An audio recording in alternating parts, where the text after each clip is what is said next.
Hello, my name is Jennifer Wicks and I'm a 1996 graduate of Mogadore High School. I've lived in Mogadore for most of my life, having moved away for just a couple of years in college. When my husband and I decided to get married and start a family, we knew that we wanted to raise our kids in Mogadore. I've been an inner-city public school teacher for several years, and that has not only reinforced my passion for public education, but also for preserving what we have here in our community. It truly is a special place. My husband and I have 3 children, 2 of whom attend Summers Elementary. Our son Landon is in 3rd grade, our daughter Lillian is in kindergarten, and our son Declan is 2 years old and a future Wildcat. I'm a member of the Levy Committee and was honored to take part in this video. The purpose of this video is to provide answers for the residents and voters to the most frequently asked questions they have posed regarding the levy and the district's finances. With everyone's busy schedules, it's difficult to have a successful in-person Q&A, so we've decided to employ social media to help us get the information to you.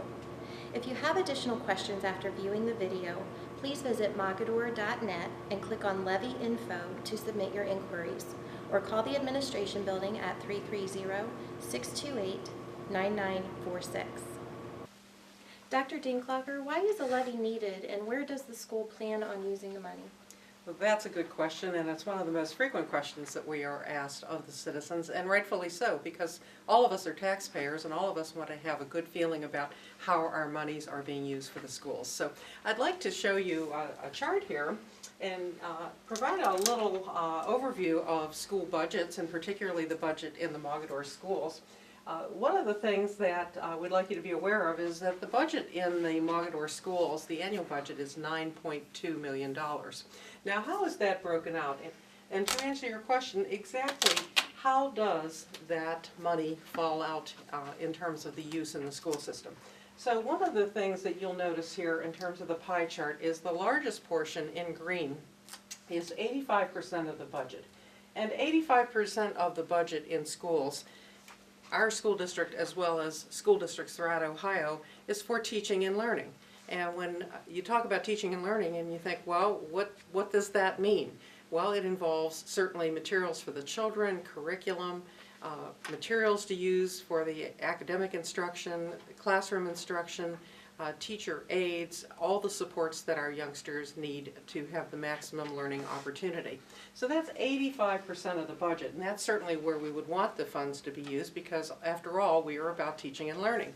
The second aspect of school funding is the area that you'll see in yellow, and that is referred to as fixed costs. Now, what are fixed costs? These are the same thing as you and I have at home as taxpayers.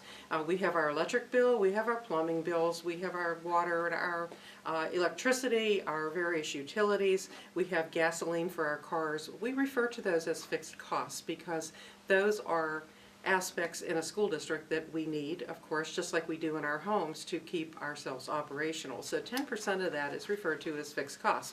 So when all's said and done, how much of the school budget is actually discretionary? And if you'll take a look at the little highlighted section here in the deep pink area, you'll see that only 5% of the school budget annually is of discretion. And what that means is when classroom teachers and principals need some materials for children that they did not plan on, maybe additional information for children, additional supplies, that's at the discretion of the treasurer and the superintendent to purchase those necessary items for the children. So in summary, you'll see that the $9.2 million budget is used for predominantly instructional purposes, with the 5% discretionary and the 10% for our fixed costs. And that is where the funds go. And with this upcoming levy, that's where the funds will go after the citizens consider this issue, and we hope that they'll consider moving forward with it. Dr. Dinklager, could you please explain the benefit to the overall budget that open enrollment provides? Certainly, certainly. That's a frequently asked question in the school system, and I wanted to give a bit of a context to my answer as well. Our school system of the Mogadore schools, we have 960 children with us every day. And of the 960 children, 1/3 of the children that attend school in Mogadore are from 8 other school systems. And we are very, very pleased to have the youngsters with us. And the financial ramifications, of course, there's additional state funding that comes to us. when children from other school systems come to us. But sometimes people ask questions of us in terms of what is the cost to educate per pupil. And the best way that I can explain that is if we would take a classroom teacher every day in our classrooms, and that teacher has 15 children. So we are paying the price of that teacher's salary and benefits, and there may be 15 to 20 children in that class. Our average class size tends to be about 22 children with open enrollment.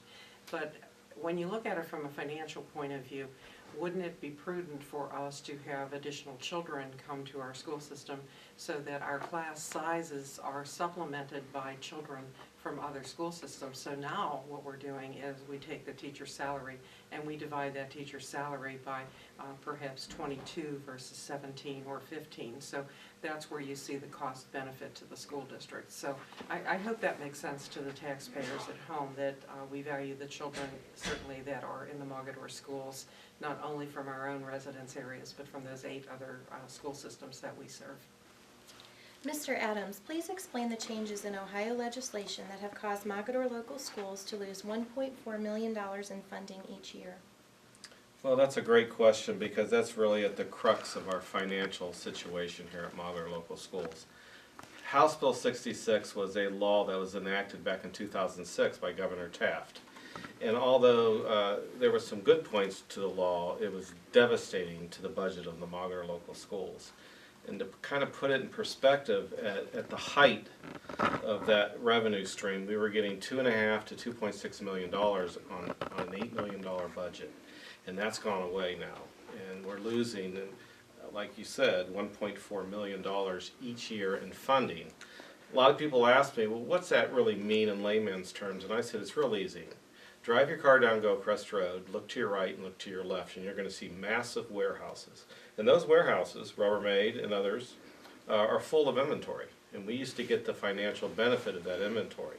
Now we do not.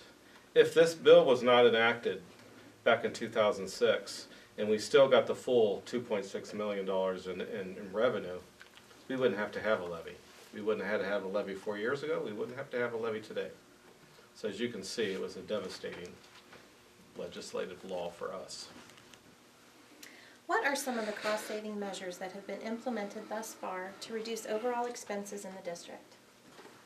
Again, a good question. A lot of people ask me all the time, what do you guys do to offset the reduction in your revenues? And what we do is, I'm going to give you an illustration of what we do every year. This is what we had to do last year. Basically, we brought in some extra open enrollment students, but basically when people retire, Dr. Dinklocker and myself have to get together and figure out what we're going to do that we can, that we don't negatively impact the education of our children, but what we can do is to maintain and survive in today's financial situation. And here's a good example of what we did, and I have to bring a cheat sheet because it's a little complicated. And I call it, what did we do last year regarding our special ed people? Well, we had a lot of people retire. We had Sylvia McClellan left. So what did we do? We replaced her with Mrs. Danica Rector. Danica wasn't replaced. Mrs. Gerstemeyer left. What did we do? We didn't replace her. Mrs. Bennett retired, a gifted teacher. What did we do? We replaced her with Josh Cameron, a former English teacher in our junior high facility. What did we do with Josh? We didn't replace him.